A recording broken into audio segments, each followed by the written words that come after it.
Good morning, Mr. Rodriguez Moreno. Sir, you're charged with assault of a family member. You're facing up to a year in jail and or a $4,000 fine. You're also charged with interference with the duties of a public servant. You're facing up to 6 months in jail and or a $2,000 fine. We're going to do probable cause. You have the right to remain silent. Anything you say can or will be used against you. You have the right to have an attorney present. If you cannot afford one, one will be appointed to you, sir. Okay. Yes, Judge.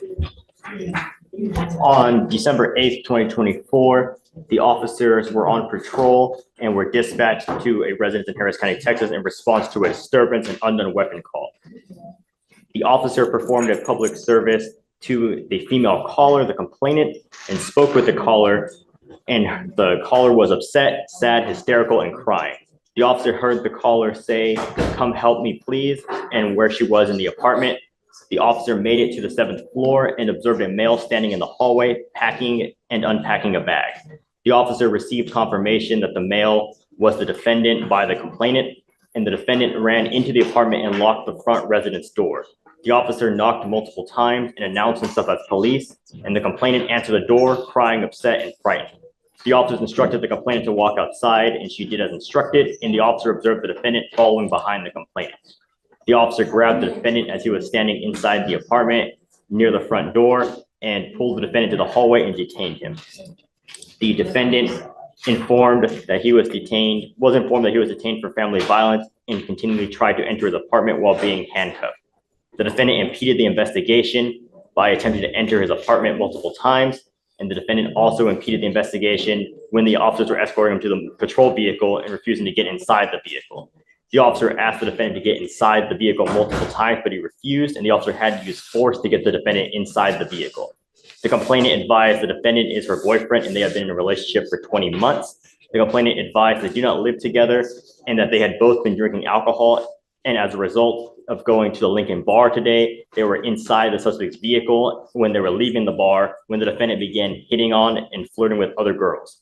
The complainant advised the suspect was antagonizing deputies and security at the bar and driving around in circles at the bar, attempting to get the deputies to engage him in a fight.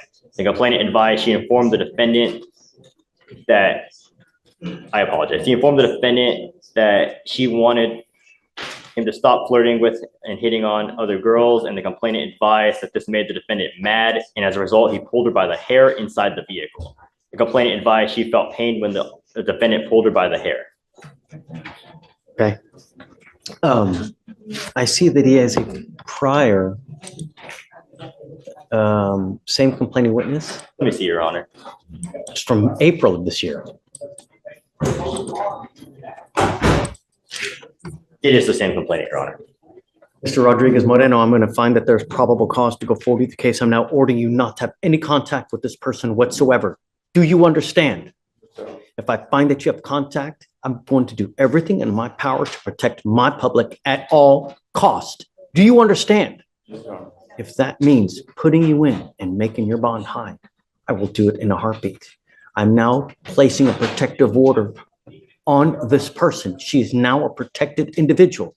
If you try to have contact with this person, if you try to use another person to try to have contact, if you threaten, if you harass, if you're in possession of a weapon, if you go within 200 feet of where she lives or where she works, the state can and may file.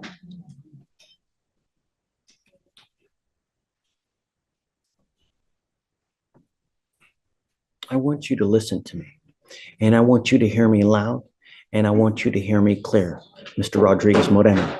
Because if there's one person that will be at fault, it's because you didn't hear me sufficiently. Hear me now, because you will not get any more warnings. This protective order is going in place.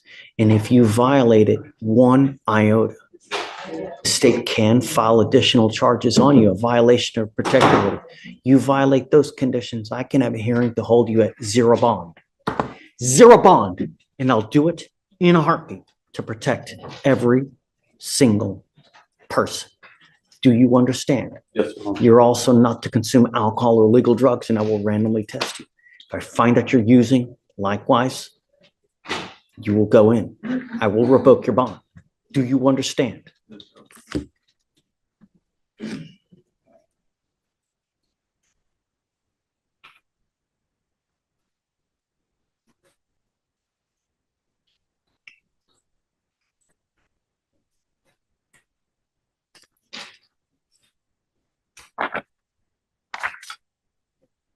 we are going to reset your case to give you time to hire a lawyer. So I'm going to have you first go to, do we have? I was protective gonna ask order? if I can get a call from the lawyer. He does just December 9. Hmm? He does have a December 9. It was the issue.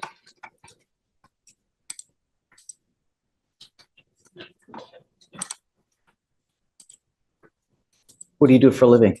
Construction, I built and installed. Okay, I need you to fill out an application. I don't know whether you qualify. Did I give you a free lawyer in April? I did. Now you're here. 5 months later, back, another charge, same complaining witness. I'll have you fill out an application. I'll take a look, but I want every single line filled out. Do you understand? Yes, Your Honor. Okay.